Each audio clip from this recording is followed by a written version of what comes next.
Bonjour les enfants, c'est papa. Bienvenue dans notre deuxième podcast de la journée les enfants et bienvenue à la clinique. Dans ce deuxième podcast de la journée les enfants, vous allez voir, vous allez assister à comment c'est qu'on fait bugger le cerveau d'une sardine sans dépenser beaucoup d'énergie.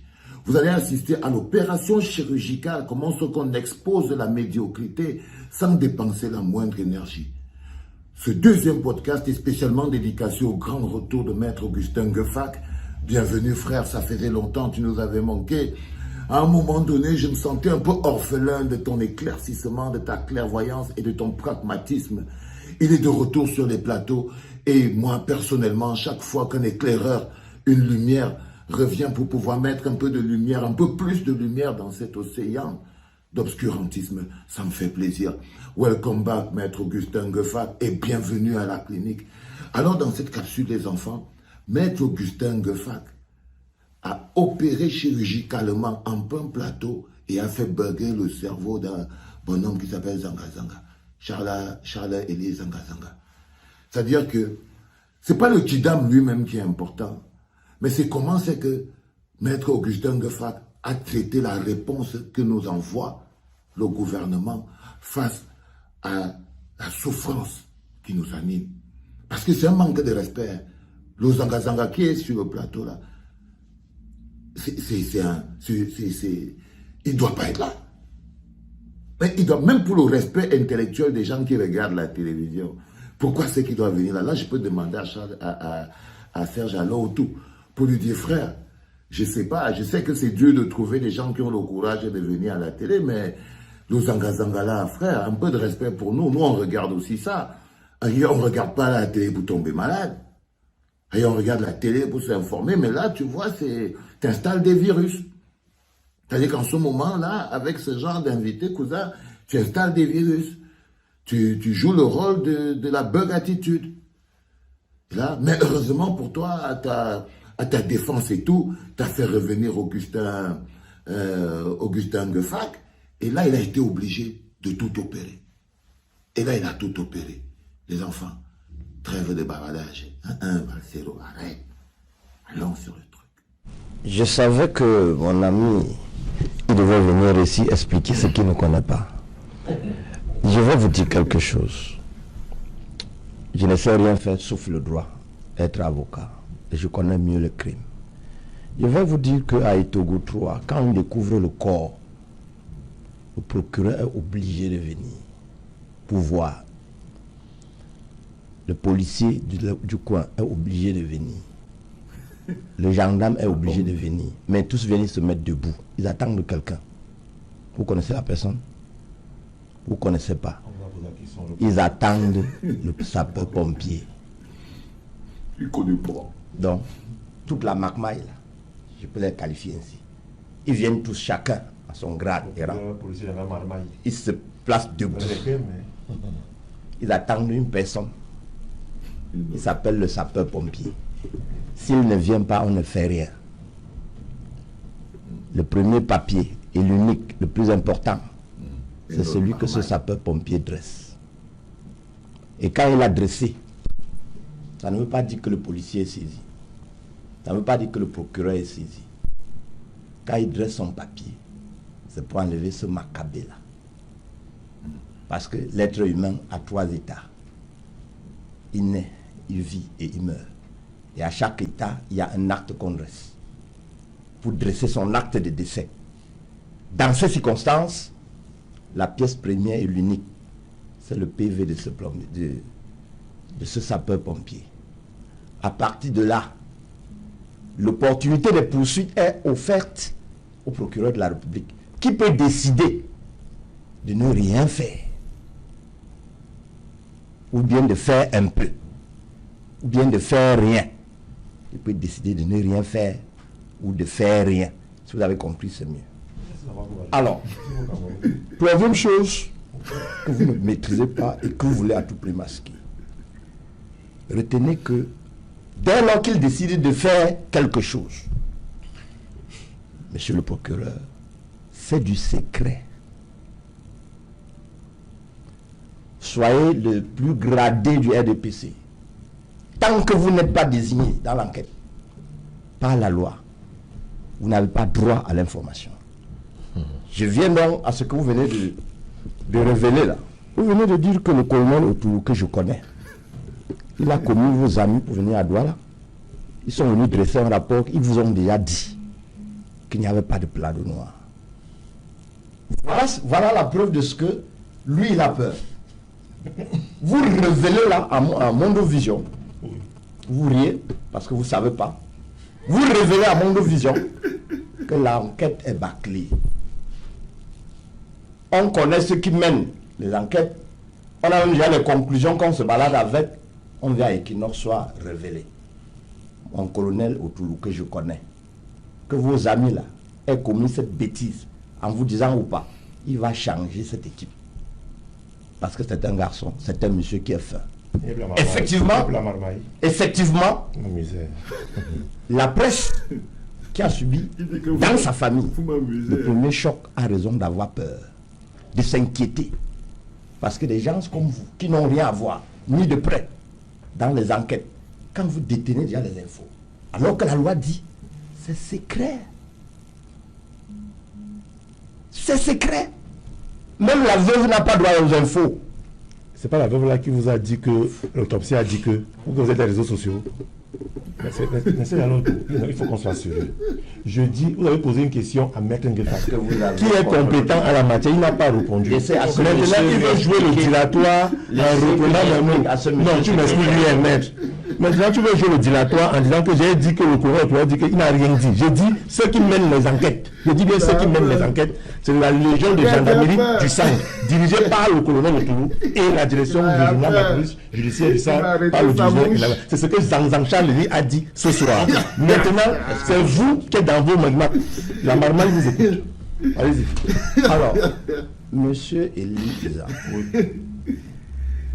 quand on fait l'autopsie, à qui appartient le résultat? Mais vous répondez à mes questions. Vous irez chercher. Vous avez posé une question, répondez. Deuxième chose, quatrième. Sauf qu'on sait qu'un journaliste a publié dans les réseaux sociaux le résultat de l'autopsie. Peut-être c'est au journaliste que le résultat de l'autopsie revient.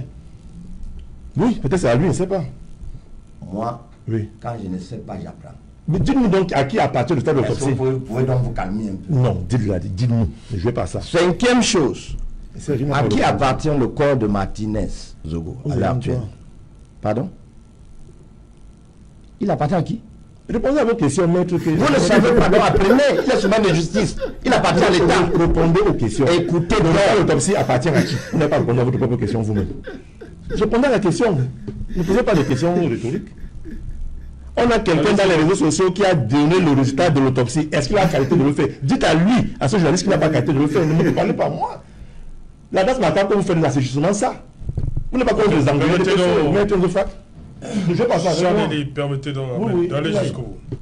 Alors, cinquième élément qui prouve que l'enquête piétine, c'est lui qui révèle. Lorsqu'un corps est mis sous main de justice, toutes les charges sont prises par l'État. Je commence un exemple.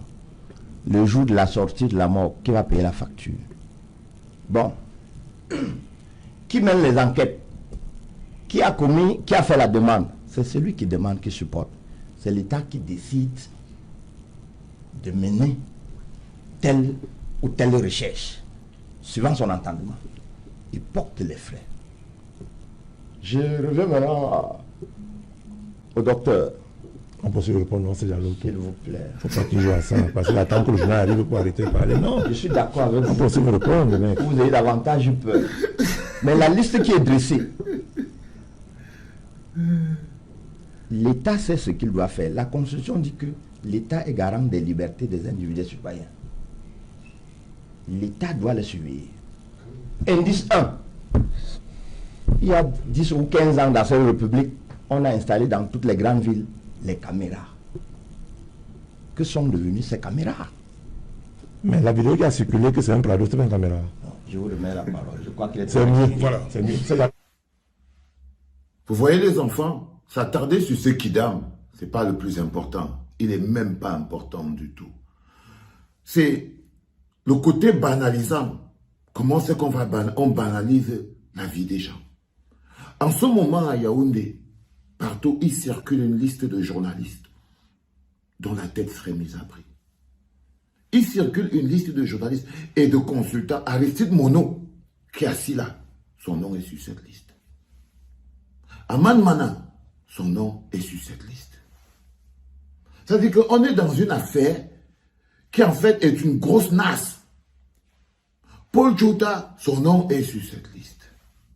Donc, on ne peut pas s'attarder sur les élucubrations de ce Kidam, qui en fait est une expression du mépris que ceux qui nous dirigent ont envers les souffrances du peuple. Parce que si ceux qui nous dirigent avaient un peu de respect pour les souffrances du peuple, un peu de respect pour le corps de Martinez, un peu de respect pour la souffrance de la corporation, un peu de respect pour la justice, ils ne pouvaient même pas permettre à ce Kidam de venir ouvrir sa bouche sur ce sujet. Il ne pouvait pas permettre à ce bonhomme de venir ouvrir la bouche sur ce sujet. Donc sa présence seulement là, à dire ce qu'il est en train de dire là, est l'expression même du mépris que ces gens ont pour la vérité, ont pour la justice, mais surtout pour notre soif de justice. Et ça devrait nous révolter.